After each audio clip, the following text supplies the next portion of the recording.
Boa noite. Hoje nós vamos discutir um importantíssimo projeto social que começou recentemente em Belo Horizonte. Ele existe apenas em Belo Horizonte e que começou dando muito certo. É um projeto chamado Casa da Cidadania, que é executado em parceria pela Defensoria Pública e entidades e pessoas dos morros e favelas da capital. Esse projeto pode e deve ser adotado aí nos próximos meses por outras capitais brasileiras, cidades brasileiras e mesmo de outros países. Para falar sobre esse projeto, nós trouxemos o coordenador do projeto, Hélio da Gama, da Defensoria Pública. Grande prazer tê-lo aqui conosco.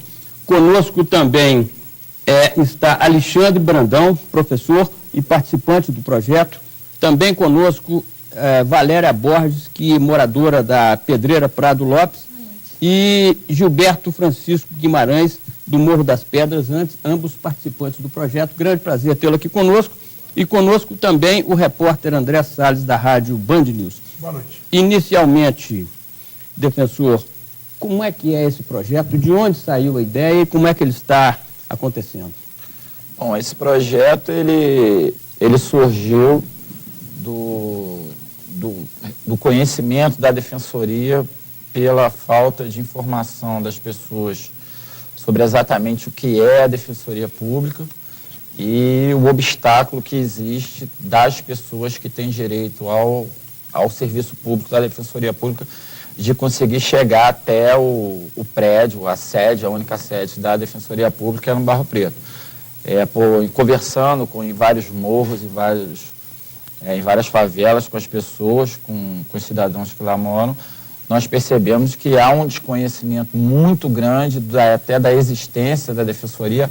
A prova é aqui a Valéria, que é da Pedreira Prado Lopes, só foi descobrido no ano passado que existe Defensoria Pública, eu não sabia nem que existe. Sim, agora, o que é feito nesse projeto? O que a Defensoria Pública faz nos morros e favelas de Belo Horizonte? E evidentemente que esse projeto pode ser ampliado, não só na capital, mas para outras cidades.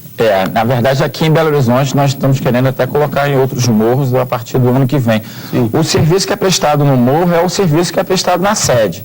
Então, o cidadão tem um problema relacionado a direito consumidor, direito de família, direito criminal, uma questão de desapropriação, ou seja, todo o trabalho, nós também fazemos palestras onde tem a Casa da Cidadania, no Morro do Papagaio, por exemplo. Nós já fizemos algumas palestras, inclusive com a ouvidoria de polícia, na pessoa do doutor Paulo Alckmin, quer dizer, é o serviço da Defensoria dentro do morro. Eu vou chamar uma matéria que há poucos dias a TV Band fez exatamente falando desse projeto. A justiça para quem precisa dela e não pode pagar. Os defensores públicos mineiros testam uma experiência inédita no Brasil, que está dando muito certo. É uma sede instalada em um dos maiores aglomerados da capital e que já realizou milhares de atendimentos. Eu queria chamar essa matéria, então. Morro do Papagaio, zona sul de Belo Horizonte. Um aglomerado que reúne 3 grandes vilas: Santa Rita de Cássia, Vila Estrela e Santa Lúcia. A população, estimada em 16 mil habitantes pelo censo do IBGE em 2000, hoje é calculada por outros serviços em cerca de 40 mil pessoas. A renda familiar predominante e um salário mínimo. Os problemas enfrentados por quem mora aqui são semelhantes aos de qualquer morador de vila ou favela do Brasil. Falta de saneamento, de segurança e o desemprego.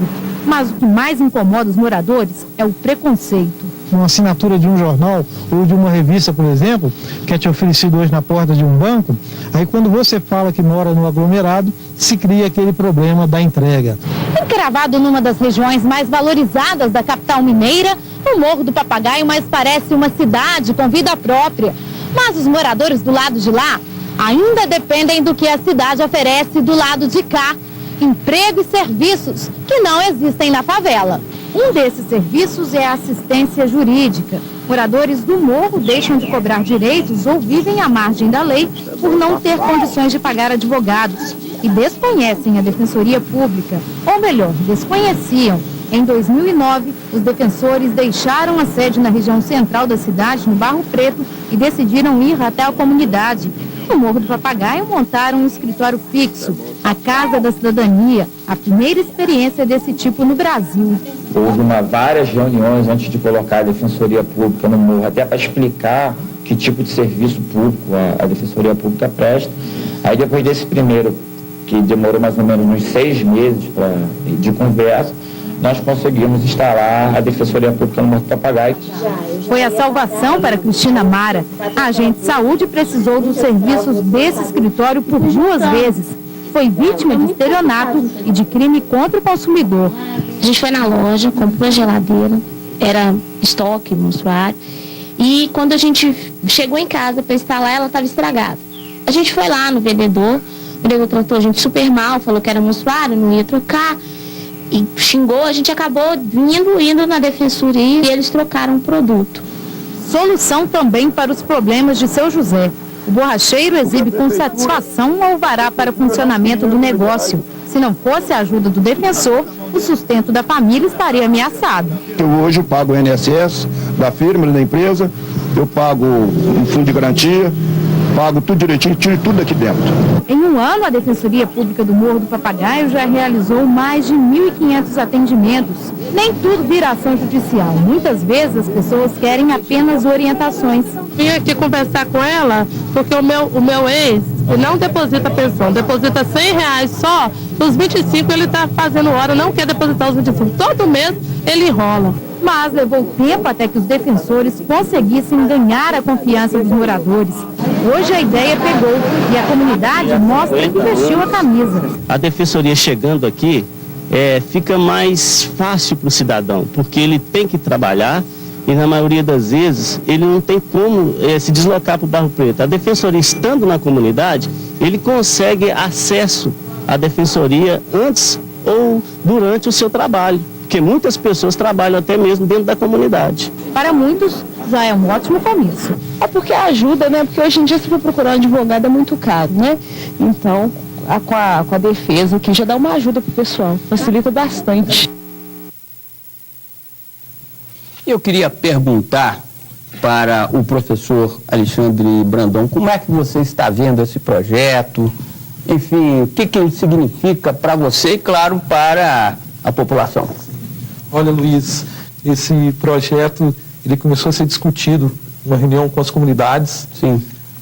E como o Hélio falou, a dificuldade de entender o que era a Defensoria Pública foi o primeiro obstáculo a vencer.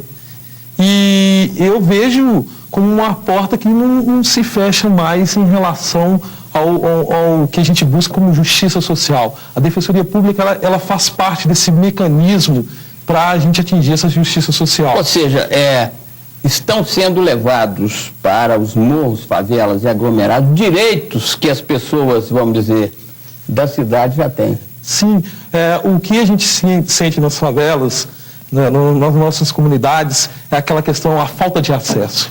Falta de acesso à cultura, à saúde, a falta de acesso ao saneamento.